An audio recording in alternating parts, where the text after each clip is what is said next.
Hello everyone. Today we are going to discuss our new question. Political thought of Swami Dayanand Saraswati. Swami Dayanand Saraswati के राजनीतिक विचार। स्वामी दयानंद सरस्वती जो भारत के महान दार्शनिक रहे हैं, समाज सुधारक रहे हैं और मॉडर्न पॉलिटिकल थॉट के एक अहम चिंतक रहे हैं। जो आधुनिक राजनीतिक तौर पर जो आधुनिक राजनीतिक चिंतक हैं, जो विचारक हैं भारत में, तो पॉलिटिकल साइंस में भी उनको मॉडर्न पॉलिटिकल थिंकर्स की श्रेणी में शामिल किया जाता है, उनको पढ़ा जाता है। तो आज हम लोग उनके राजनीति से संबंधित विचारों के विषय में हम लोग इस क्वेश्चन में डिस्कस करने वाले हैं। ओके। 1824 में स्वामी दयानंद का जन्म हुआ और 1883 में जो है इनकी डेथ हो गई थी। विशेष तौर पर या प्रत्यक्ष तौर पर राजनीति से इनका कोई ताल्लुक नहीं था और इन्होंने कभी सक्रिय राजनीति में भाग भी नहीं लिया। लेकिन जो सत्यार्थ प्रकाश रचना इन्होंने लिखी, उसमें कुल 14 अध्याय थे, जिसमें छठा अध्याय उन विचारों के ऊपर आधारित था जो स्वामी दयानंद के राजनीति से संबंधित विचार थे। तो जैसा उस अध्याय में लिखा गया है, राजनीतिक विषयों के ऊपर जो दृष्टिकोण था स्वामी दयानंद का किस प्रकार का था, तो राजनीति से संबंधित उनके जो पॉलिटिकल जो थॉट है वही ऑलमोस्ट उनके माने जाते हैं। ठीक है। तो फर्स्ट इसमें है धर्म और राजनीति संबंधी विचार।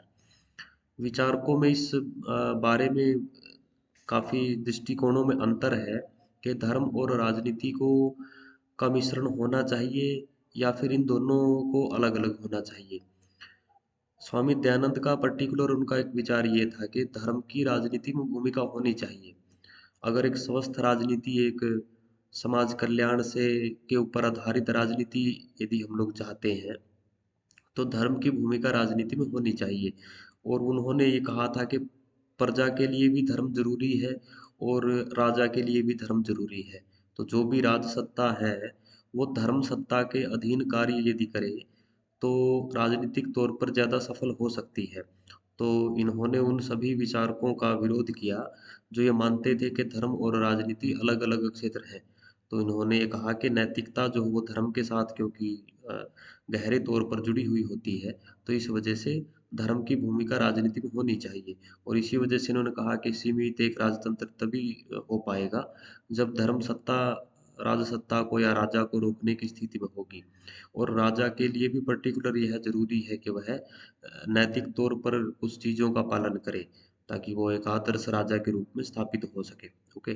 नेक्स्ट है लोकतंत्र में आस्था। दुनिया में अलग अलग तरीके की शासन व्यवस्थाएं पाई जाती हैं। स्वामी दयानंद का डेमोक्रेसी में बिलीव था। उन्होंने जैसा उन्होंने लिखा है, उन्होंने ये भी कहा कि जो विभिन्न पद हैं उनके चुनाव की व्यवस्था होनी चाहिए। राज्य के क्षेत्र में, कला के क्षेत्र में या धर्म के क्षेत्र में जो जो भी अकादमिक चीज़ें होंगी, जो भी समितियां होंगी, सभाएं होंगी, तो उसमें जो जो विभिन्न विद्वानों के चुनने का उन्होंने प्रस्ताव दिया, नियुक्त करने का प्रस्ताव उन्होंने नहीं दिया। कानून के शासन का उन्होंने समर्थन किया। इसके अलावा जैसे उन्होंने कहा कि जो डेमोक्रेसी डेमोक्रेटिक जो प्रोसेस है वो होने चाहिए, लोकतंत्र जो लोगों तक पहुंच उसकी होनी चाहिए।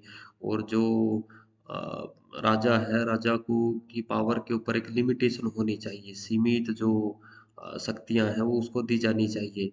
और उन्होंने लोगों को अवज्ञा का भी अधिकार दिया कि यदि राजा गलत करता है तो उसके विरोध का भी अधिकार उनको है। तो ये जो तमाम चीज़ें हैं ये कहीं न कहीं डेमोक्रेसी के नज़दीक आती है या उसी शासन प्रणाली के अंतर्गत आती हैं, तो लोकतंत्र में उनकी आस्था थी।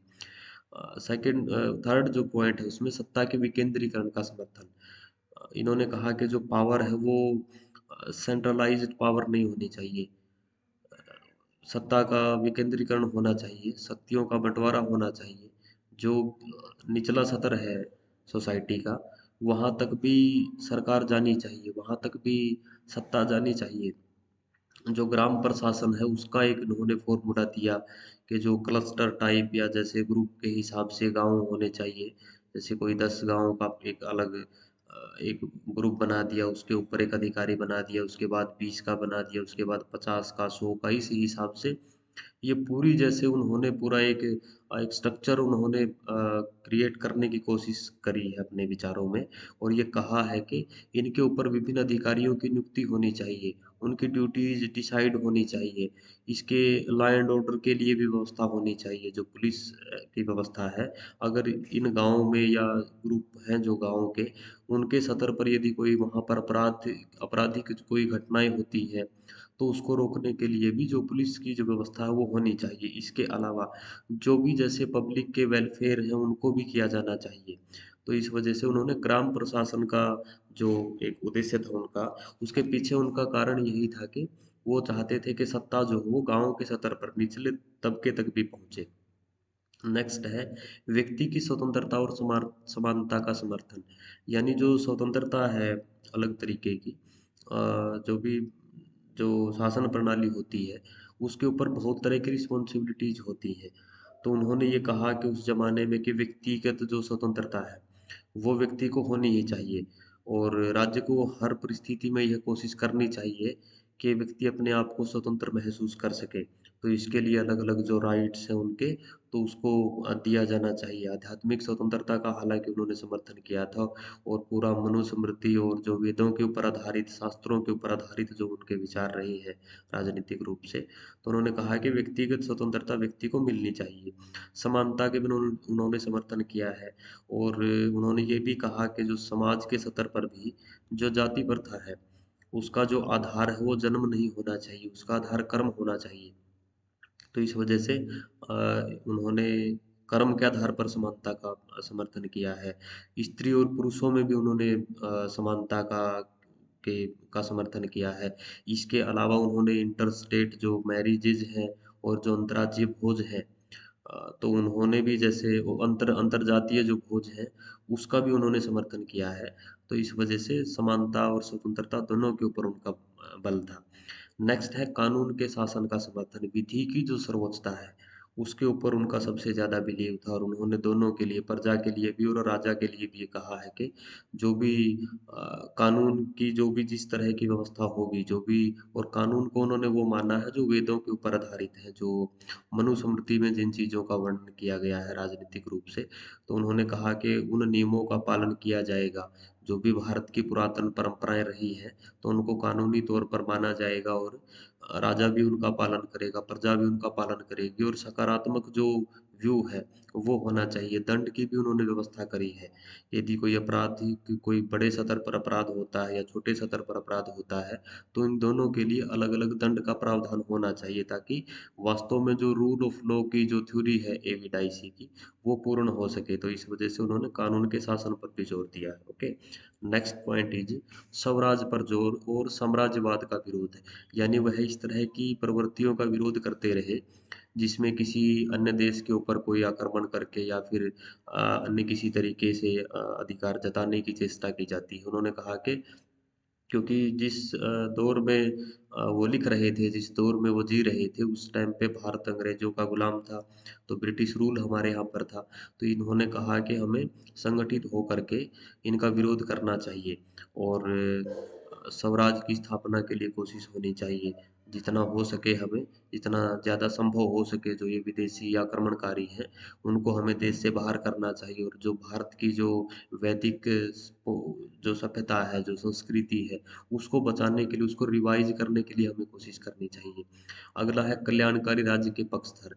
यानी जो नेचर ऑफ स्टेट है उसमें अलग अलग चीज़ें रहती हैं, तो इन्होंने कहा कि जो वेलफेयर स्टेट है वो होनी चाहिए, पब्लिक वेलफेयर स्टेट होनी चाहिए, लोगों के कल्याण के लिए राज्य को कार्य करना चाहिए। राजसत्ता को बहुत सारी जो समस्याएं होती हैं, विभिन्न पक्षों से संबंधित जो व्यक्तियों की समस्याएं होती हैं, उनके समाधान के लिए प्रयास करना चाहिए। समाज में जो लोअर कास्ट है, वीकर सेक्शंस हैं, महिलाएं हैं, बुजुर्ग हैं, बच्चे हैं, और भी जो उपेक्षित जो वर्ग है, उनके कल्याण के लिए कोशिश करनी चाहिए। अगर किसी भी आधार पर कोई पिछड़ापन है तो उसको दूर करने में, कोई फैसिलिटी देने में राजसत्ता को प्रयास करना चाहिए। तो कल्याणकारी राज्य का समर्थन कहीं न कहीं ये करते हैं। इसके अलावा अहिंसा संबंधी विचार। अहिंसा के संबंध में हम लोग ये नहीं कह सकते कि कंप्लीटली जो हो ये गांधी की तरह अहिंसा का इन्होंने समर्थन किया, लेकिन गांधी के अहिंसा से संबंधित विचारों से पहले स्वामी दयानंद इस विषय के ऊपर लिख चुके थे। वो इस तरह के विचार दे चुके थे। उन्होंने कुछ क्षेत्रों में हिंसा का भी समर्थन किया है, कि शक्ति से निपटा जाना चाहिए, कानून की जहाँ तक सवाल है, कानून के शासन का जहाँ तक सवाल है, या फिर अपने राष्ट्रीयता को जहाँ तक, राष्ट्रवाद को बचाने का जहाँ तक सवाल है।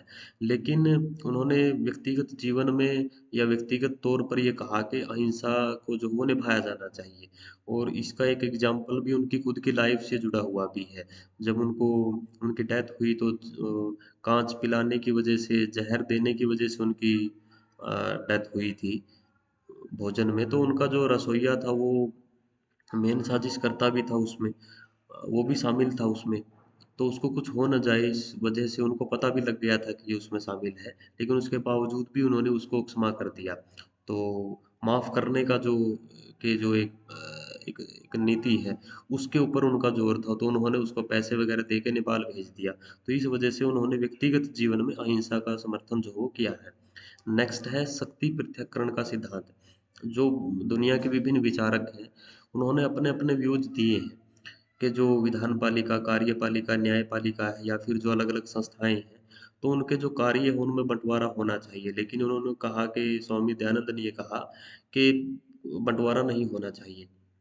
और उन्होंने ये कहा कि या तो चीज़ें जो वो अगर राजा के स्तर पर गलत होता है, राजसत्ता के, राज व्यवस्था के स्तर पर यदि गलत होता है, तो जनता उससे निपटे। या फिर ये जो अगर कोई इस तरह का कोई द्वंद पैदा होता है, तो इससे निपटने की जो रिस्पॉन्सिबिलिटी है वो सन्यासियों को देनी चाहिए। और सन्यासियों को देने के का उनका ये औचित्य था कि क्योंकि वो निष्पक्षता के साथ और विवेकशील जो डिसीजन है वो ले सकते हैं, तो इस वजह से उन्होंने कहा कि जो पावर है, तो पावर का अलग-अलग जगह, अलग-अलग केंद्र पावर के नहीं होने चाहिए। पावर का जो केंद्र है, शक्ति का जो केंद्र है, वो एक ही होना चाहिए, ताकि ठीक तरीके से नियम, कायदे, कानून लागू हो सके। ये स्वामी दयानंद की अपनी थिंकिंग थी। हालाँकि वर्तमान समय में शक्ति पृथक्करण के सिद्धांत को राज्य के लिए बड़ा आवश्यक माना जाता है। गणतंत्री व्यवस्था का समर्थन किया, नेक्स्ट पॉइंट की यदि हम लोग बात करें, तो उन्होंने कहा कि हालाँकि कई जगह ये भी लिखा जाता है कि सीमित राजतंत्र का उन्होंने समर्थन किया। तो सीमित राजतंत्र का तो उन्होंने समर्थन किया था, लेकिन उत्तर वैदिक काल की जो अगर संस्थाओं की, उनके विचारों की बात करें, तो उन्होंने कहा कि उत्तर वैदिक काल में तो गणतंत्र व्यवस्था होनी चाहिए। जैसा हम लोग डेमोक्रेसी से संबंधित जो उनके विचार थे, उसमें हम लोग पढ़ चुके हैं कि उन्होंने चुनाव का समर्थन किया है। तो उन्होंने ये भी कहा कि जो भी राज्य का अध्यक्ष होगा, तो उसका भी चुनाव होना चाहिए, और गणतंत्री व्यवस्था उसके लिए होनी चाहिए। तो राजतंत्र की बजाय उन्होंने गणतंत्र के ऊपर ज़्यादा जोर दिया था राजनीतिक तौर पर। तो ये कुछ एक विचार थे स्वामी दयानंद के, जो सत्यार्थ प्रकाश के छठे अध्याय में उन्होंने लिखे हैं, क्योंकि केवल जो ये छठा अध्याय है, यही उनके राजनीतिक विचारों का स्रोत माना जाता है। Okay, thank you.